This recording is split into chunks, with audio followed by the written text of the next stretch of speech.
Assalamualaikum warahmatullahi wabarakatuh. Saudara-saudaraku sebangsa dan setanah air yang kami banggakan, sudah lama Rizik Syihab tidak kelihatan batang hidungnya. Dulu terakhir mau keluar negeri, pamitannya umroh. Tapi secara logika, umroh biasanya berbatas waktu.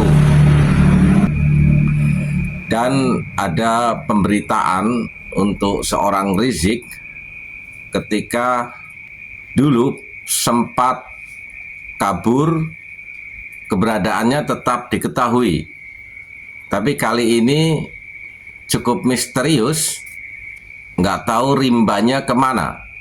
Sebenarnya hal yang biasa bagi seorang Rizik kalau ada masalah terus kabur ke luar negeri. Dan saat yang paling krusial pada hari ini bagi seorang Rizik, dia tidak kuat menahan realita ketika kelahiran dia dielulukan seolah-olah sebagai keturunan baginda Nabi Muhammad Sallallahu Alaihi Wasallam, dan pada perjalanannya sempat mendeklir dirinya seolah-olah sebagai pemimpin umat Islam. Namun di akhir perjalanan saat ini, Rizik Syihab melihat realita rungkatnya klan Pak Alwi. Di usia senjanya ketahuan segala kebohongan klan Pak Alwi yang mengaku sebagai keturunan baginda Nabi Muhammad Sallallahu Alaihi Wasallam. Mungkin nggak kuat mental menghadapi kenyataan dia terdegradasi. Status yang dia bangun menjadi yang paling titik nadir, ketahuan selama ini berbohong. Sebenarnya cukup kalau dia seorang kesatria bertobat kepada Allah Subhanahu wa Ta'ala, lalu minta maaf kepada bangsa Indonesia. Tentunya ini akan lebih mempermudah terhadap mentalitas yang sedang dia alami, bukan terus malah menghindar, mencaci maki bagi orang-orang yang selama ini mempertanyakan atas klaim-klaim klan Pak Alwi selama ini.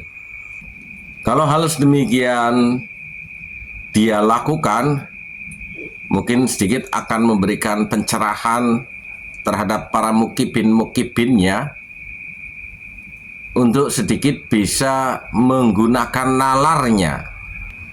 Tidak seperti sekarang dibiarkan dalam kebingungan, bukan saja untuk mempertanggungjawabkan klaim-klaim klan Pak Alwi yang mengaku sebagai keturunan baginda Nabi Muhammad Sallallahu Alaihi Wasallam, tapi kasus-kasus yang dimungkinkan bisa menjerat Rizik Syihab secara hukum juga belum terselesaikan secara baik. Apakah itu Fufu Firza? Apakah provokasi kemarin sebelum dia minggat memberikan berita hoak akan adanya demo besar dan menginstruksikan kepada anak buahnya untuk bersiap-siap secara fisik menghadapi kemungkinan-kemungkinannya akan terjadi. Tentunya ini bagi para mukibin pekoknya yang sudah terlanjur percaya, menjadikan suasana kebingungan tersendiri yang tentunya menunggu kedatangan Rizik ke Indonesia untuk mempertanggungjawabkan semua jejak digital, semua jejak sejarah yang pernah dia lakukan di Indonesia. Tapi sekali lagi, apakah Rizik masih punya muka untuk kembali ke Indonesia, melihat realita rungkatnya klan Pak Alwi, rungkatnya dinasti kekuasaan sosial politik keagamaan yang sempat dibangun semenjak penjajahan Belanda. Para klan Ba'alwi dijadikan antek-anteknya, memiliki posisi status sosial yang cukup lumayan.